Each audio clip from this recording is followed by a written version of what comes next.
بسم اللہ الرحمن الرحیم۔ دوستو، آج ہمارا موضوع ہے کلمے کی فضیلت اور درود شریف کے فضائل۔ حضرت محمد مصطفیٰ صلی اللہ علیہ وسلم نے فرمایا، جو شخص دن یا رات کو 100 مرتبہ کلمہ پڑھے گا، اللہ رب العزت قیامت کے دن اس کو قبر سے ایسی حالت میں اٹھائیں گے کہ جس کا چہرہ 14ویں چاند کی طرح چمکتا ہوا نظر آئے گا۔ آپ صلی اللہ علیہ وسلم کا ارشاد ہے کہ جو شخص یہ کلمہ پڑھے گا، چاہے وہ 100 سال کا کافر بھی کیوں نہ ہو، تو اس کے سارے گناہ معاف کر دیے جائیں گے اور جنت اس پر واجب ہو جائے گی۔ نبی پاک صلی اللہ علیہ وسلم کا دوسری جگہ حدیث ہے کہ آپ صلی اللہ علیہ وسلم نے فرمایا، جس کا اول کلمہ بھی لا الہ الا اللہ ہو اور جس کا آخر کلمہ بھی یہی ہو، چاہے اس کی 1000 سال کی زندگی کیوں نہ ہو، اللہ رب العزت اس سے گناہوں کا مطالبہ نہیں فرمائیں گے اور ان کو جنت میں داخل فرمائیں گے۔ میرے پیارے دوستو، اسی طرح درود شریف کی بھی بہت سارے فضائل ہیں۔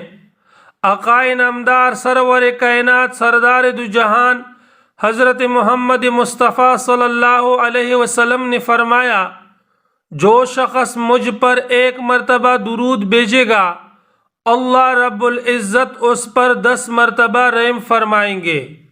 تو میرے دوستو، نبی پاک صلی اللہ علیہ وسلم سے عشق کا تقاضا یہی ہے کہ ہم آپ صلی اللہ علیہ وسلم پر کثرت سے درود شریف بھیجا کرے۔ اللہ رب العزت نے ایک فرشتہ مقرر کیا ہے، جو بندہ بھی نبی پاک صلی اللہ علیہ وسلم پر درود بھیجے گا، وہ فرشتہ اس درود کو اٹھا لے کر جاتی ہے اور روضہ اقدس صلی اللہ علیہ وسلم پر حاضر ہو کر آپ صلی اللہ علیہ وسلم کو وہ درود و سلام پہنچاتی ہیں۔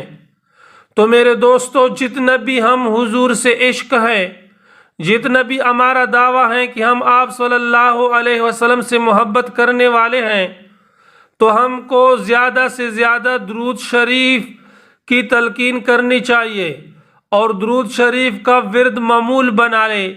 دن میں کم از کم 100 مرتبہ نبی پاک صلی اللہ علیہ وسلم پر درود بھیجنا ہمارا حق ہے۔ میرے دوستو، اگر یہ ویڈیو آپ کو اچھی لگی ہو تو انتہائی ادب سے التماس ہے کہ ویڈیو کو لائک کریں اور چینل کو سبسکرائب کریں تاکہ ہماری نئی آنے والی ویڈیو آپ کو پہنچے۔